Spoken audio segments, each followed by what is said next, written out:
Good morning. My name is Abby Jackson. I am the Interim Chief Executive for Birthlink. Birthlink, who are based in Edinburgh, but we're Scotland-wide.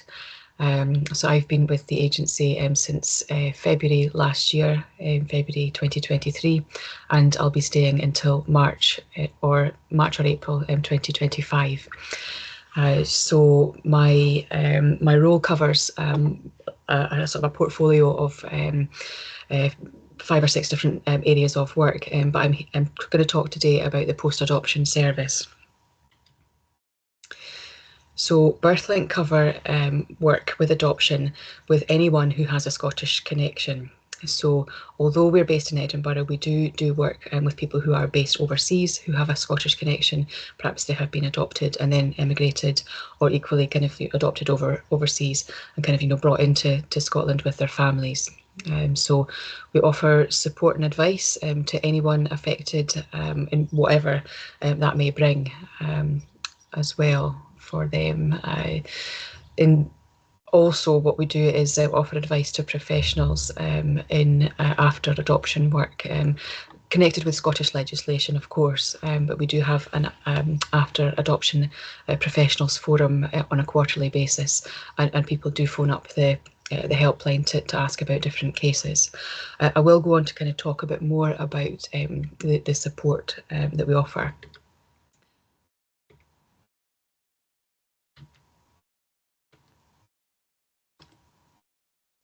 Okay, so the register that we have is the Adoption Contact Register. That was established in 1984. So people started to put their names on in 1984 and has currently kind of grown from 100 or so in the first year to nearly 12,000 today. So people do put their name on, their details, their address, phone number, in the hope that there will be a link with somebody else in their family, which might allow some future contact. So there is a link there that I've put in the slides for anyone who does want to register. The register kind of takes you through how to operate it, but you will need some identifying documents. That'll all be explained when people get to that stage. The categories then to register. Birth parents can register, birth relatives.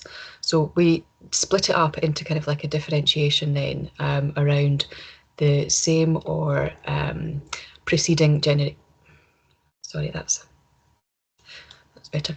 The same or preceding generation. So a grandparent of an adopted person, aunt, uncle, brother, sister, cousin, they're all kind of the same preceding generation. So they can be defined as birth relatives.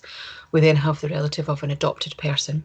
So the forthcoming generation, so a child of an adopted person who's kind of seeking, to match up perhaps with a grandparent, for example, or a niece and nephew of an adopted person who's looking for that person, grandchildren, of course. And we're getting more and more descendants, more and more relatives of adoptive people are coming forward.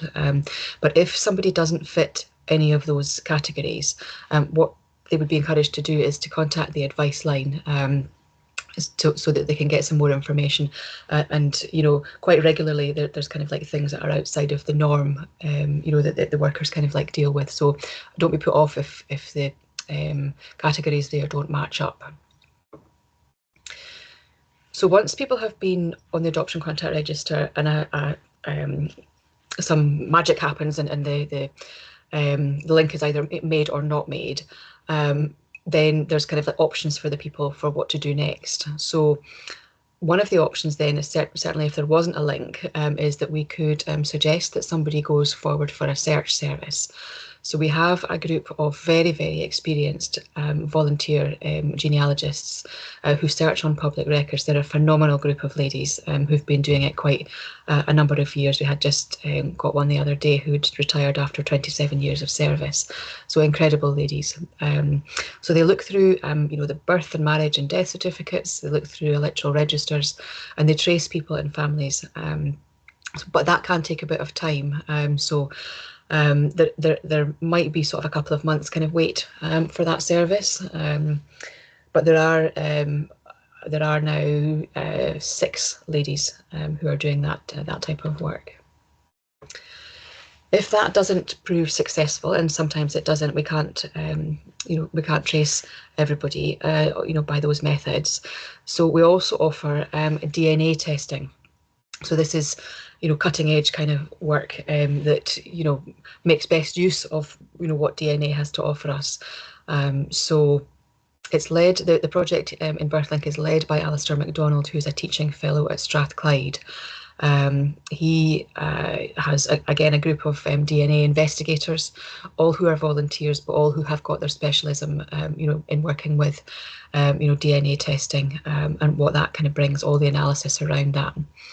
So what happens basically is the allocated social worker links in with the DNA analysts, and they lead the case as such. The social workers lead the case and use the expertise to kind of support people kind of with what the outcome is, because of course with DNA it might be that things that people didn't realize that they were going to discover, they have now happened, and we've got kind of like the evidence in black and white, and we then need to decide what we're going to do about that. So people perhaps, especially with paternity, perhaps the father is somebody different than they had thought that their father was. So of course, that throws up different things for people. So in terms of, the social work support, that sort of, encompasses, what to do now that we've got these, results. So we can also supply the testing kit, or people can do their own and then come for a service to receive some analysis and that wraparound support.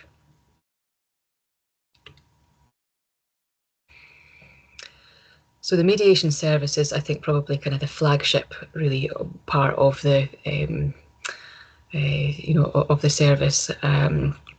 So there's an awful lot of experience in the team. One of our people's been there 12 years, another 8 years. The practice lead herself has been there 29 years. So they've got an incredible amount of experience between them, to offer kind of such a level of service. So what that basically is, it's an intermediary service which can relieve the pressure on both parties and improve the chances of kind of positive contact, because of course some people might, there's been a history, of course, family history has kind of, gone before, and, that there may well be, some things that need to be ironed out, perhaps. Everybody comes with a narrative. So they say, for example, the adopted person might have a narrative of why they were adopted, and equally the birth mother might have a narrative about why that child was adopted. So there's kind of, the bit in the middle that needs to, perhaps come to terms with, what each party is saying, perhaps before the, any of the sort of contact. And the process is really slow and really person-centred, really dependent on each individual's pace and wishes, basically.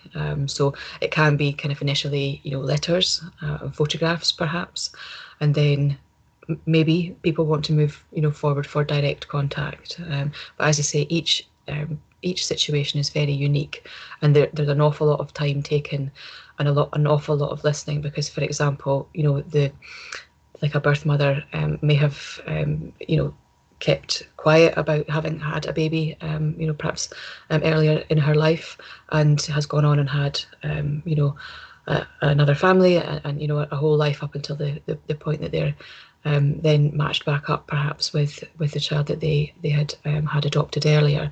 So it's really the idea really is that enough space and time is given for whatever story needs to come out, and then advice about moving forward can be offered if that's what both parties wish.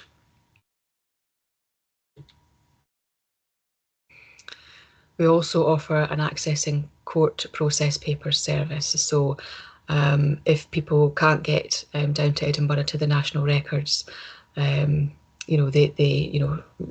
for whatever reason can't go. It doesn't necessarily need to be geography, but we can all the workers can go and get the papers on behalf of somebody, and then share them onwards, either by email or by paper copy.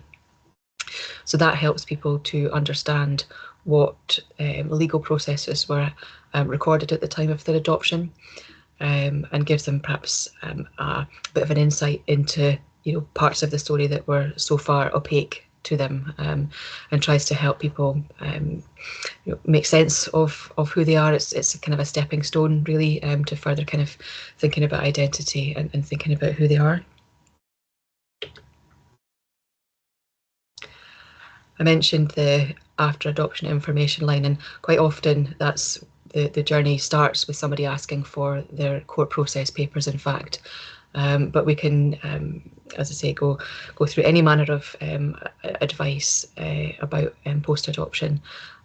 Quite fundamental questions about how we get original birth extracts, or if perhaps people want to be encouraged to go onto the adoption contact register if they're wanting to try and find somebody, or if they've just been told that they were adopted, if they've just found that out.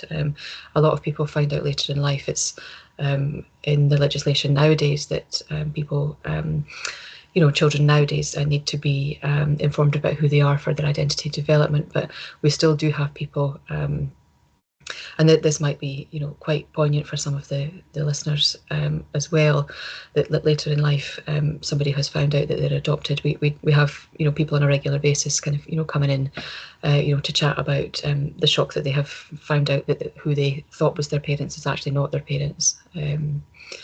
So yeah, of course we can support with that. And if people have, quite a lot of people go on social media and they track down birth parents and adopted people themselves. But if they need to, talk about what they've done so far and how that has been, of course the after adoption information line is manned, or womaned, should I say, for the best part of the day. So 9 o'clock until 4:30, that phone line is manned, or womaned, as I say. I can give you some history about Birthlink. So we did start in 1911. So at that point, it was called the National Vigilance Association, and it was established to look after and protect the girls who were on the street. So very vulnerable girls who were then, of course, pregnant, and that's sort of where the whole thing started. So there was the East and the West National Vigilance Association. And we're finding out more and more. I'll tell you a bit more about the Heritage Project in a moment.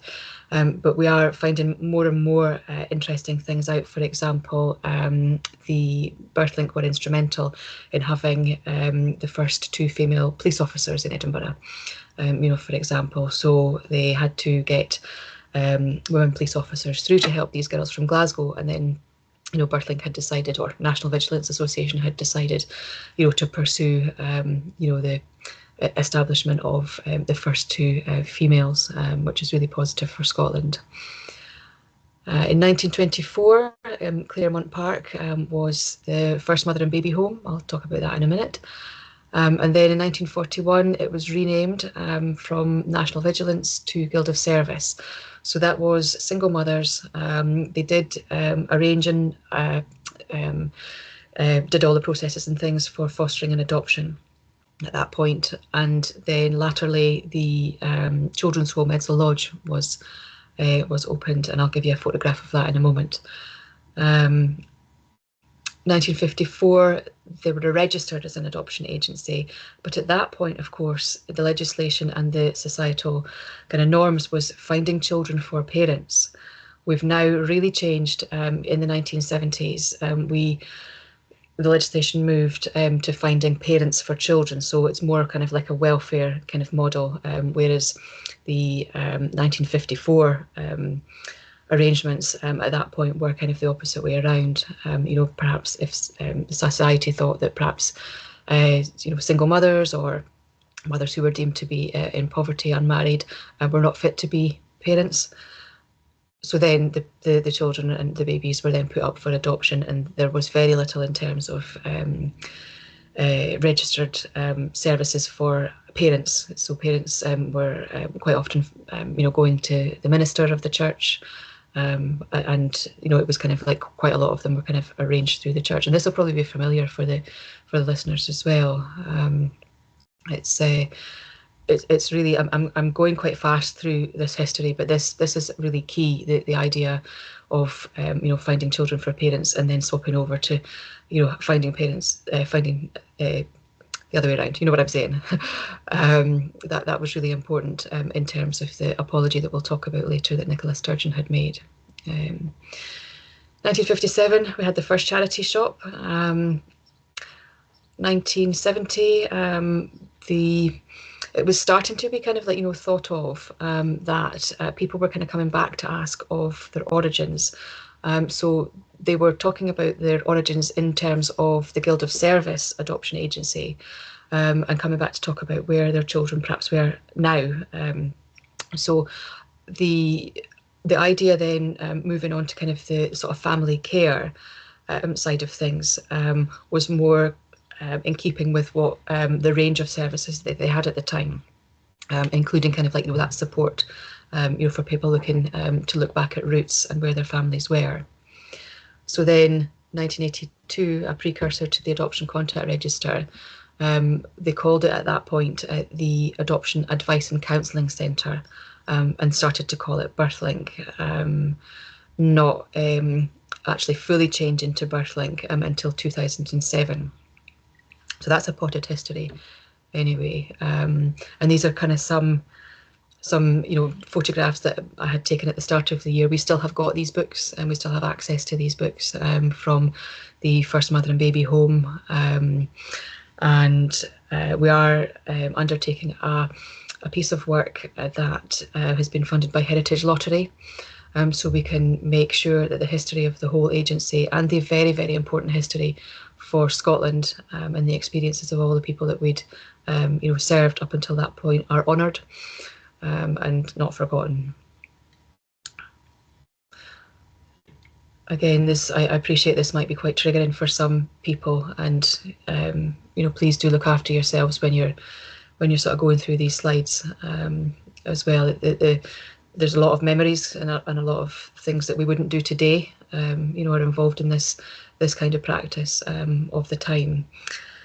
I'd promised you a photograph of Edsel Lodge. That's what we've got. Edsel Lodge first of all started in Inverleith Terrace and then moved over to New Battle Terrace.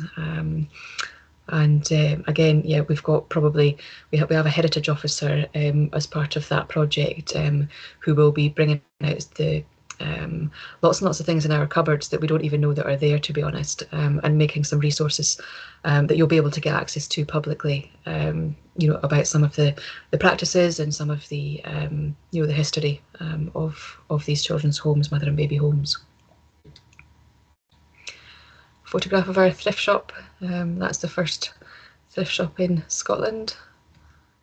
And what I just wanted to talk about was a bit more about kind of the tensions around this. It's more than tensions. It's I mean, I suppose outrage doesn't even cover it, to be perfectly honest. The relinquished babies, were they actually relinquished, or was it kind of coercive control? Were they coercively removed because the mothers were thought to be unfit? The link is there for the Scottish Government apology.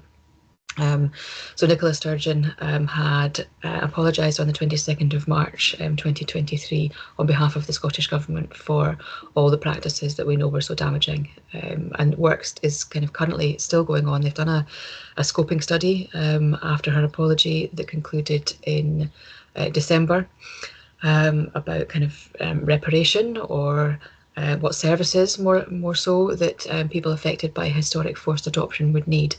So after that scoping study, they are busy doing some policy consultation or some policy development work, I think they're calling it. So if anybody who is listening to this presentation wishes to contribute to their the development of services, for people who have been affected by historic forced adoption, please do get in touch with me, and I can give you some more information about where to go to have your input. I mean, it is very, very sensitive stuff. The work is really impactful for everybody. It's really certainly it's impactful for the staff. Of course, it is impactful for them because they're listening to the perhaps the stories that have been kind of like shared for the very first time 60 or 70 years later. but of course, it's most impactful, for the people who have actually experienced it. So I mean, I can't even begin to think, of how I would have kind of like reacted. And really cannot walk at all in the shoes of somebody who has had their baby removed in that way.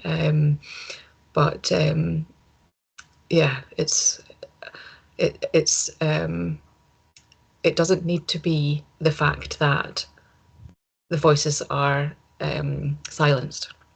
I think probably at the moment what we're trying to do, well, certainly what I'm trying to do as the chief executive, is to pursue changes in legislation and changes in local authority practice to allow the data for the adoptions to be released under certain conditions and under non-disclosure agreements to Birthlink on behalf of birth mothers, birth fathers and birth families who wish to then reunite with the person that they've lost. There's a whole wraparound kind of policy, a whole wraparound kind of protocol involved in some of that. But at the moment, the legislation says that local authorities and adoption agencies may share information with other adoption agencies, of which we are one. We don't do actual adoptions, but we are registered as a post-adoption service and inspected by the care inspector. So we're trying to get them to change the legislation that says they may give information to us, to they must, under certain parameters, give information to us, because at this moment it's a postcode lottery, which is really not acceptable at all. And so I'm working with the Scottish Human Rights Commission and others, to pursue this agenda. Birthlink and all the previous named services beforehand were always actually ahead of the times, it seems. That's really what's coming out quite significantly in the tentative research that's been done already on the stuff that's in the cupboards, all the paperwork, the photographs, the leaflets, and some of the records that we hold. One of the leaflets that I had picked up last year was the Claremont Park leaflet, that said, in quite the opposite to what the culture and the practice was at the time in society. The leaflet actually says that we're anxious that no girl should be pressed or even led into a decision concerning her child's future until she is ready to size up the situation and make that decision for herself. So that was the sort of the policy and the what they would put out kind of like into the public. I think obviously depending on what worker was involved and what the person's experience was, there may have been kind of like deviations, I suspect, but I think that the ideas were that it was person-centered even way back then. That people had choice. I think that's the biggest one. The choice to do what they thought was best for themselves and their families. One of the mothers birth mothers who I spoke to, who still is involved in the agency at some level, she said that she was a service user of the agency when her child was born. So she said to me that they never forced me. She said that they said it was better for a child to be with its natural mother if they could. She said she was confused, but the people that helped her, at family care said that she could be a parent if she wanted to, and gave her supplies.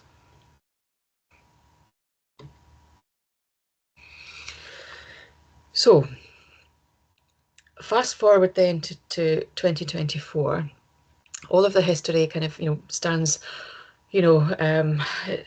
stands as sort of a test of time, basically, and we do still continue with this innovative practice that I'd kind of been talking about. The DNA we've mentioned. This year we are 40 years old. The Adoption Contact Register is 40. We have got a service that looks for access to records, so people give their consent for our workers to approach agencies and put in a subject access request for their records wherever they have been in care, to be then sort of a chronology is made of all the records, and is then sent to Redress Scotland to apply for some financial compensation for abuse in care. So we have a whole service. We have 7 people who are dedicated to that work, and that is set to continue. The inquiry is kind of set to continue. You might know already that I think it's 2 years old, that legislation, and the whole scheme will be open certainly for 5 years, if not longer. So if anybody would like to have a conversation about that, I'm happy to give more information, or you can look on our website, get some details about how to apply, because we only take referrals through a certain route. We can't take direct referrals because that's not how it's funded. And obviously the government want to have all the data, on how many people are coming forward. But they do say that, with across all of the services that they offer around redress, that the access to records service is the most used service. In terms of innovative practice as well, we are also trying to make a database or a list, probably a website. I think probably that's the way that it will turn out, about exactly where all these records are. So again, innovative practice for Scotland is that we would like to have the resource that anybody, anywhere can have a look and say, well, my records, because I was perhaps in that home there or this home there, it's shut now, but we know that XYZ local authority or church took all of those records, for example. So we're trying to do a big piece of work just now to establish this database, for Scotland, about where people can go to access. And I was just in a meeting this morning, actually, where that came up again, how much that is indeed needed. Lastly, I just wanted to say on that slide that we may be in a position where we have just opened a counselling service, so that again is on our website if you want more information about that. But that's very exciting and I've just been doing the induction programme for the people this morning who are going to come on to that, as counsellors. We're going to have a model where student counsellors, so our trainee counsellors in their late stages of training, will be able to offer kind of placements, for them in a very structured way. So I've just been designing a 70-hour induction programme for them.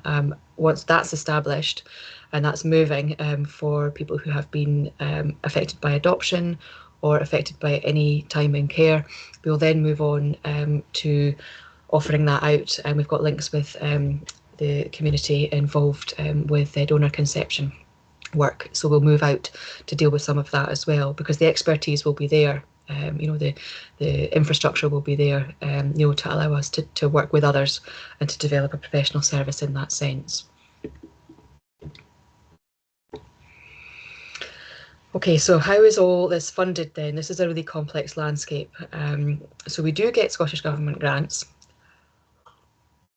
Some of them are ring-fenced for different pieces of work.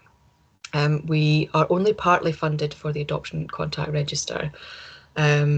So the part funding kind of comes from the Scottish Government grant and some of the local authorities. So even though some of the local authorities don't fund us, we still do offer a service in those areas. So we wouldn't say because your local authority doesn't fund you that we certainly can't give you a service. That's not the way that works. They used to, a few years back, I think in the middle of COVID, they stopped, but they used to have charges for some of the services, the searching service and other types of services. But I think that stopped before I came, because of equity reasons. But we do have to fund ourselves some way. So we are very lucky that we have people who donate to us. Some people go off and do their own fundraising, which is very, very welcomed. Often that's people who've had a service and who have valued, what that has brought for them. So say, for example, they've found their family and they've found not just the person that they were looking for, of course, because that person then has others in their family, you know, so grandparents are finding, you know, grandchildren that they didn't know just because of that, you know, sort of one-to-one connection, for example. So people are very, very grateful for you know, matching back up on the services that we do for them. So a lot of people do go off and do their own fundraising. I mentioned the thrift shops. They are a source of income. And always we look for volunteers to come and help, you know, in the thrift shops. The genealogy service I didn't mention before. Well, I mentioned in connection with what happens with the post-adoption work, but we also have a service where we offer the general public genealogy services. So people who are not connected with adoption, they pay for that service. The genealogy service for the post-adoption work, and there is a small charge for the kit, but other services are free in that respect. So I mentioned the Heritage Lottery, and of course that's on our social media just now. You'll be able to kind of see that you know, we've been lucky to be awarded that. And as I say, please do look out for those resources. It'll take a year. Hopefully the resources will be available kind of in May, June time next year. So please do look out for them, because we would like to make them more widely available as well. There are some ways that people who are listening to this presentation might be able to support Birthlink.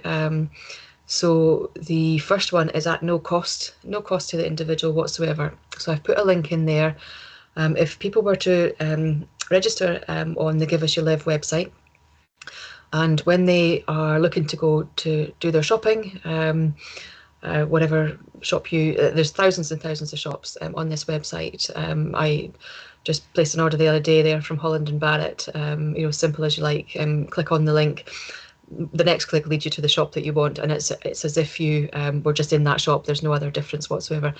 Although the agency, so Birthlink, would then receive something like 0.5%, 1%, 2%, 3%, 4%, whatever that shop, you know, or that supplier has decided that they will donate, you know, to charity.